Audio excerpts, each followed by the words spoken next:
Hey friends, if you wish to fix operation could not be completed error with the error code 0x000006ba restart print spooler machine, then please watch this video. I will guide you through the resolution. So search for services in the Windows search bar and open the services window.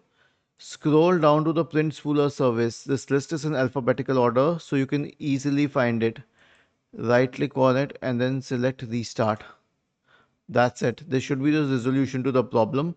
But still, if it doesn't help, then right click on the start button, select settings from the menu, go to the system tab, select troubleshoot in the right pane, select other troubleshooters and click on run corresponding to the printer troubleshooter. Was this helpful? If yes, then please subscribe to the channel.